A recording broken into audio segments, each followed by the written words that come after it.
Hey there, and welcome to the Hey Kahla Podcast, and happy holidays if you are listening to this when it is freshly released. I am your host, Kayla Evans, and since it's December, at the time of this recording originally, I've already been to a few gatherings and shindigs already this month, so I thought that I would chat about the not-so-nice part of holiday parties, if you will, and I'm talking about the sense of dread. Now, not to be a downer, that's definitely not the vibration I want to be in or want to live in. But the reality is, while this time of year is so exciting, right? We've got celebrations and laughter and friends and connecting with loved ones. Parties and gatherings, on the other side of things, can be a real source of anxiety, especially if you are one of the millions who experience social anxiety.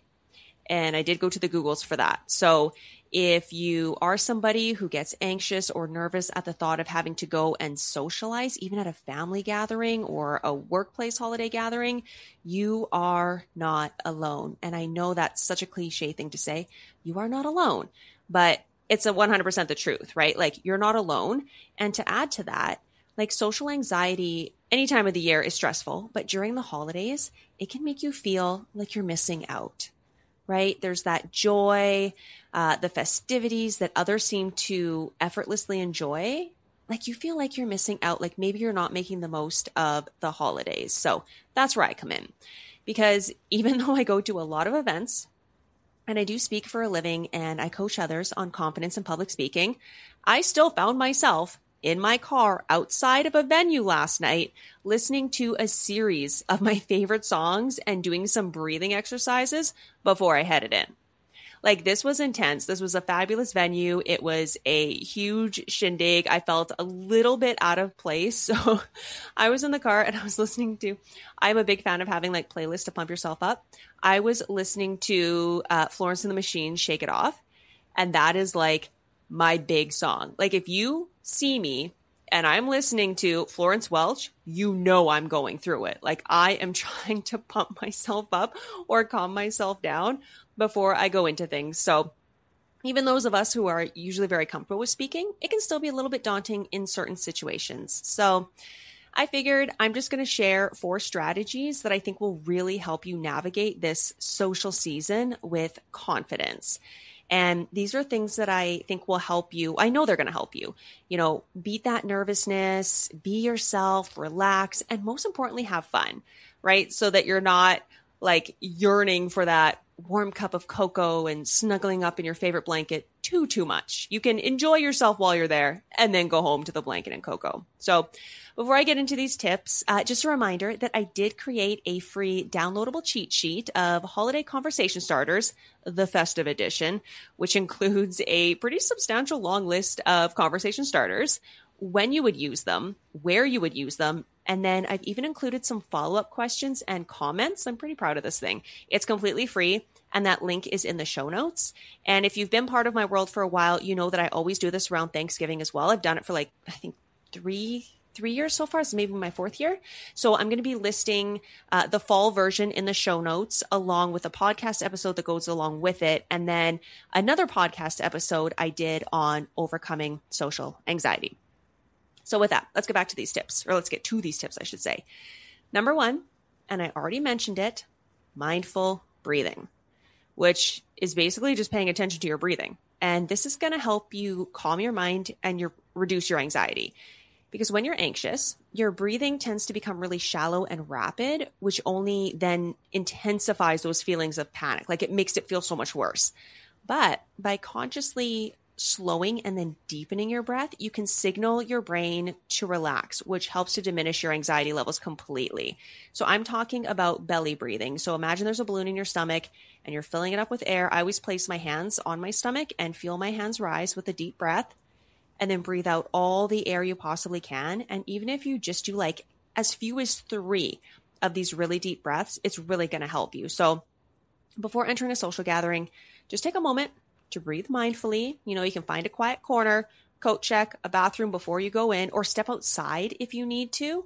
Like, if you're going in there all confident and then you get in there and you're like, oh, I don't know anybody and this is weird and I feel awkward, excuse yourself. Like, step outside if you need to, take some breaths, and then come back in. This is really going to help ground you and prepare you for interacting with other human beings. Okay, number 2, I want you to reframe your perspective. Social anxiety usually comes from either a fear of judgment or failure. Those are the 2 really common things I hear and see all the time with clients and folks I work with.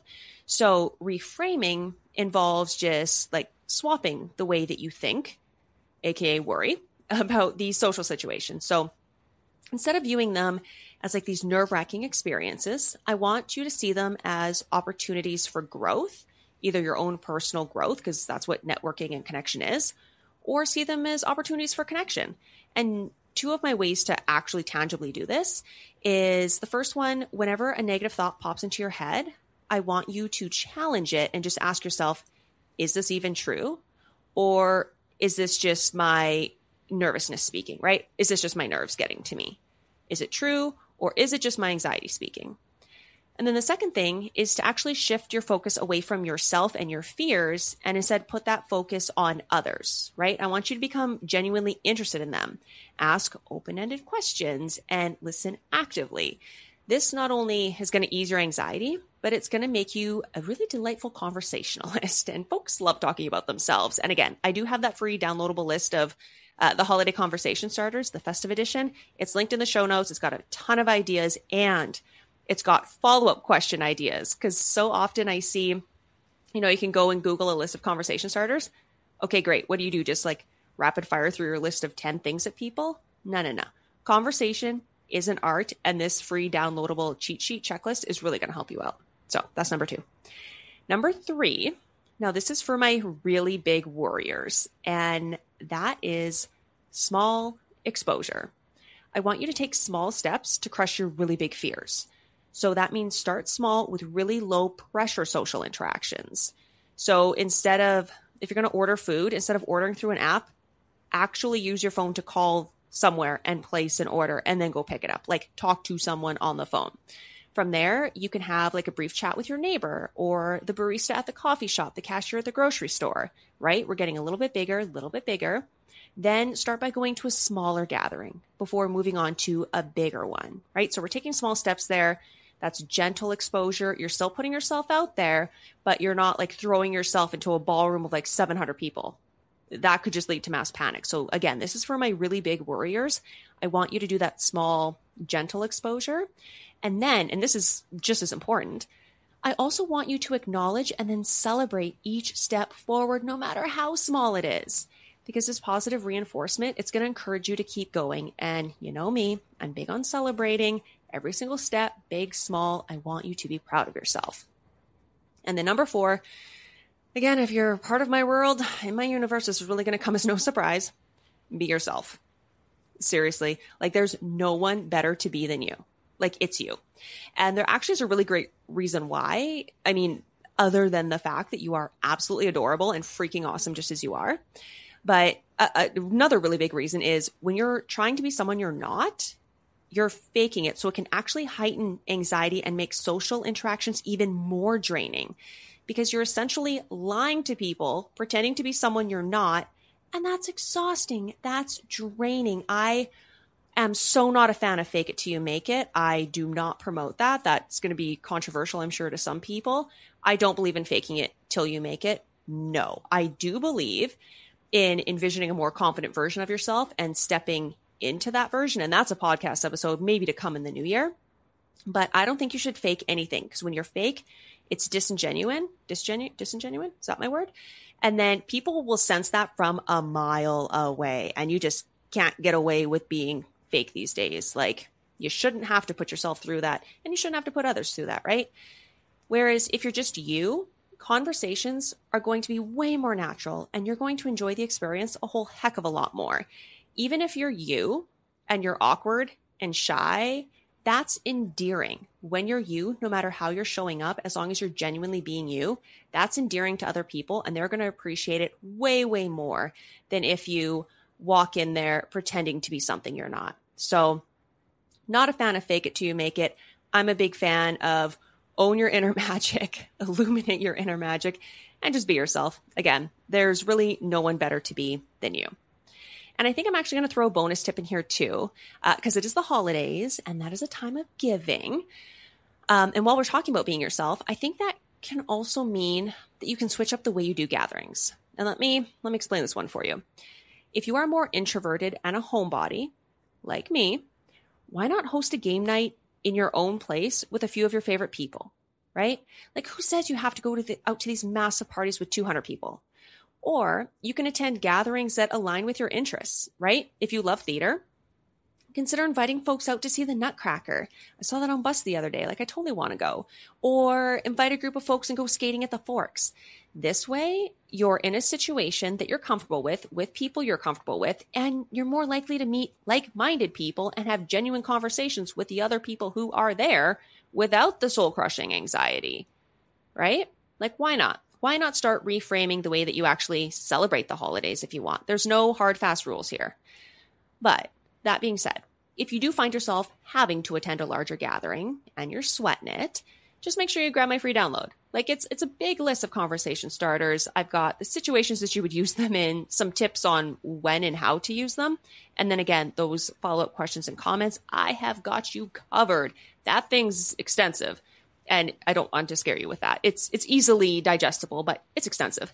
That link is in the show notes. I'm also going to link the last podcast episode I did on overcoming social anxiety there too, in case you missed it or maybe you want to give it another listen. And again, by listening to those podcasts, using the cheat sheet, using the strategies I mentioned here, which are mindful breathing, I want you to reframe your perspective, go with small exposure, and then be yourself. I think you can really transform your experience this holiday season from one of anxiety to one of enjoyment. And the most important thing here, as always, is to be yourself, right? The holidays are about finding joy in the moments, and they're about celebrating life with the people you love. And what better way to do that than by celebrating you, because you are who your loved ones love. You know where I'm going with this? Like, we're celebrating love with our families. Be you so they can love you even more for you being the way you are. Okay. Take some deep breaths, throw on a festive sweater and go for it. You really have nothing to lose. Just be yourself and have fun. And please share this episode with anyone else who you think would really benefit from these tips. Don't forget to grab your free download of the Holiday Conversation Starters, the Festive Edition. And thank you so much, as always, for hanging out with me today. I hope you have the best week, and I hope you have the best time at your festive gatherings.